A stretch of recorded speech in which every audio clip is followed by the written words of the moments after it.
In Part 3 of the ISMS implementation overview, we move into the planning phase, where leadership intent is translated into measurable, defensible, and auditable decisions.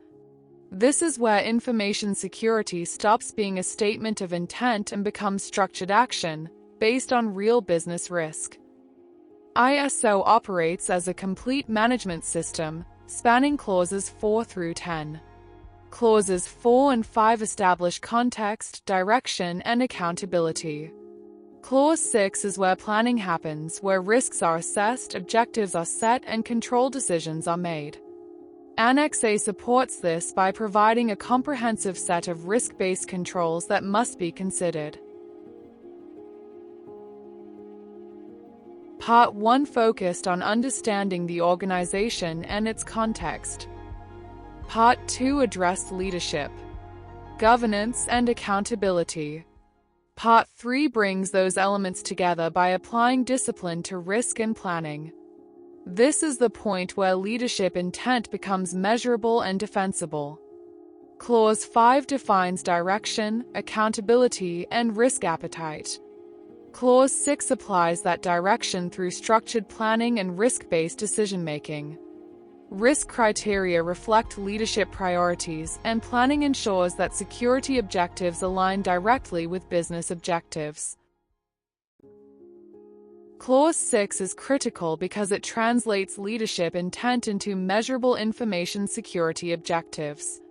It ensures risks are addressed through planned and prioritized actions, rather than ad hoc responses.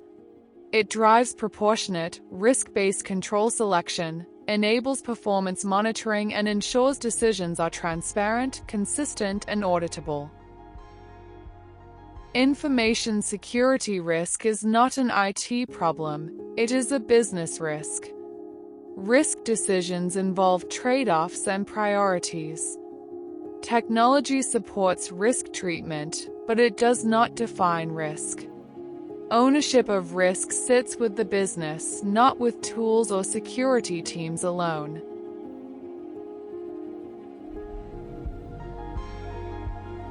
Clause 6.1 requires organizations to identify information security risks and opportunities, assess likelihood and impact, and plan appropriate treatment actions. This is the foundation of risk-based planning within the ISMS. Risk planning must be grounded in organizational context and interested party requirements identified in Clause 4. This is where business context feeds directly into risk planning, ensuring risks are relevant, realistic, and aligned to the organization's services and obligations. Organizational context determines which risks are relevant. Scope defines where those risks apply. Interested parties influence impact and obligations.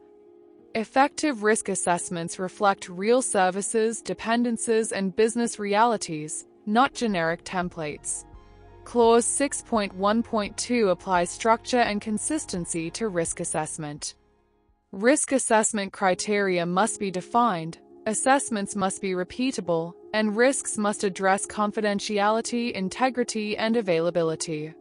Clause 6.1.1 ensures we plan with context. Clause 6.1.2 applies that context to risk. The first step is context establishment. This means defining the environment in which the risk assessment takes place, including the organization's scope, services, regulatory obligations, and interested party requirements. Without clear context, risk assessments quickly become generic and ineffective.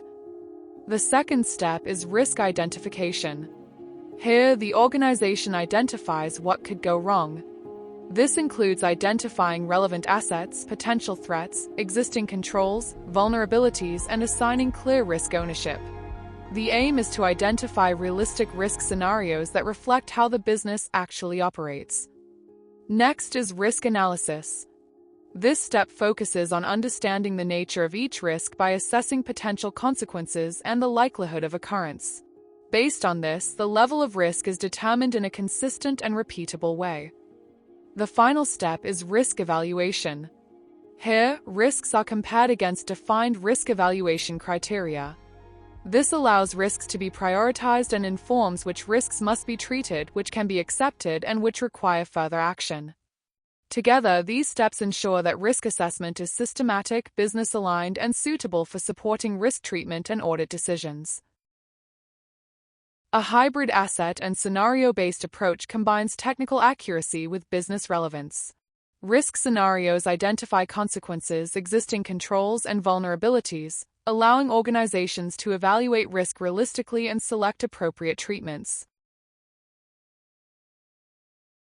Risk treatment is where decisions become visible. Organizations must select treatment options, define controls and actions, and maintain a risk treatment plan and statement of applicability. This is where inclusion and exclusion of controls must be justified. Risk treatment includes selecting treatment options, determining controls, approving the treatment plan, evaluating residual risk, and ensuring communication, documentation, and ongoing monitoring. Auditors expect evidence that control decisions are deliberate, risk-based, and defensible. All Annex A controls must be considered. Controls cannot be excluded by default. Exclusions must be explicitly justified and reflected clearly in the statement of applicability. This example demonstrates how business context, risk assessment, control selection, and residual risk acceptance link together. It shows clear traceability from Clause 4 through Clause 6 to Annex A and the statement of applicability, exactly what auditors look for. The statement of applicability records control selection decisions, links risks to controls, documents inclusions and exclusions, and demonstrates leadership accountability. Information security objectives must be aligned to business goals, measurable, monitored, and reviewed. They drive prioritization, resourcing, and performance management within the ISMS. This slide provides examples of information security objectives and measures in line with Clause 6.2 of ISO 27001. Information security objectives must support business goals, be measurable, and be monitored over time. They translate risk treatment decisions into outcomes the organization can track and manage. In incident management, the objective focuses on reducing the number of information security incidents that impact business operations. This is measured through incident volumes and severity, monitored via the incident register and ISMS reporting, and linked directly to risks such as data breaches and service disruption. For risk management, the objective ensures that all high and medium risks have defined treatment plans. This demonstrates that risk is actively managed and not simply recorded, reducing unmanaged or residual security risk. Under access control, the objective is to ensure access rights are reviewed and controlled on a regular basis. Measures such as completed access reviews and audit logs support the reduction of unauthorized access and privilege misuse. In security awareness, objectives focus on improving staff understanding of their security responsibilities. Training completion rates and phishing simulation results provide evidence that human-related risks are being addressed. For supplier security, the objective ensures that critical suppliers meet information security requirements. This supports the management of supply chain risks and contractual obligations. Finally, ISMS effectiveness objectives focus on maintaining the overall health of the management system. Metrics such as audit findings and timely closure of actions provide assurance that the ISMS remains effective and sustainable. Together, these objectives show how Clause 6.2 links risk management, control implementation, and performance measurement into a coherent system. Clause 6.3 ensures changes are planned in a controlled manner. Risks and impacts of change must be considered and ISMS integrity must be maintained. Auditors commonly review changes to scope, systems, services, organizational structure, regulatory requirements, and control adjustments following incidents or audits. Auditor expectations include a defined risk methodology that is actually used for consistent, logical risk assessment decisions. Clear traceability from context, clauses 4.1 and 4.2 to risks and controls. Well-justified statement of applicability decisions. In short, auditors want evidence that risk planning is deliberate, consistent, and defensible, not theoretical or template-driven. First, auditors expect a risk assessment methodology. This explains how risks are identified, analyzed, evaluated, and treated, and ensures that the approach is consistent and repeatable. Next is the risk register. This provides visibility of identified risks across the ISMS scope, including their likelihood, impact, owners, and current status. Auditors also review the risk treatment plan. This shows how risks are being addressed, which treatment options were selected, and how residual risk is managed and accepted. In addition, auditors expect to see information security objectives. These demonstrate how risk management translates into measurable goals that are monitored and reviewed. Finally, the statement of applicability brings everything together. It records control selection decisions, links risks to controls, and provides clear justification for control inclusion or exclusion. Together, these artifacts provide evidence that planning, risk management, and control decisions are structured, deliberate, and auditable. The most common planning and risk challenges seen during ISO 27001 implementations. The first is over-engineered risk scoring. Organizations often build complex scoring models that look impressive, but don't actually improve decision-making. Auditors are far more interested in whether risk logic is consistent and meaningful than in how complicated the maths is. The second challenge is template-driven risk registers. When risks are copied from generic templates, they often fail to reflect the organization's real services, dependencies, and context, which weakens both risk treatment and audit defensibility. A third issue is tool-led decision-making.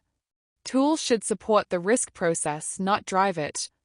When control decisions are made because a tool suggests them, rather than because the risk requires them, ownership and accountability are lost. Finally, weak risk ownership remains a recurring problem. Risk decisions must sit with the business. Without clear ownership, risks are documented but not actively managed. Addressing these challenges is essential for making Clause 6 effective, credible, and sustainable. The statement of applicability and why Clauses 6 and 8 are viewed very differently during an audit.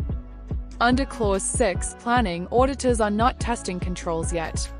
They are assessing why controls were selected or excluded. The focus here is on risk treatment decisions and justification. Auditors expect clear traceability from organizational context, to identified risks, to selected controls, and finally into the statement of applicability. In simple terms, they want to see that control decisions were deliberate, risk-based, and aligned to business priorities, not arbitrary or copied from a checklist. Under Clause 8 operation, the focus shifts. Auditors now test whether the selected controls are actually implemented and operating as intended. Controls are sampled directly from the statement of applicability, and evidence is reviewed to confirm that those controls are effective in practice, not just documented. So, in simple terms, Clause 6 asks why the control was chosen. Clause 8 asks whether the control actually works. Clause 6 prepares the ISMS for operation by translating risk decisions into defined actions and controls. Those controls then move into everyday business processes. They are no longer documents on paper, they become part of how work is actually done. Once controls are operating, performance can be monitored, measured, and improved over time. This allows the organization to understand whether risk treatment decisions are effective. Together, this planning work sets the stage for Clause 8, where controls are implemented, operated, and tested in practice. Clause 6 is where the ISMS becomes real. Leadership intent turns into structured decisions. Risk becomes deliberate and visible. Controls are selected with purpose. This is the foundation for effective, sustainable information security.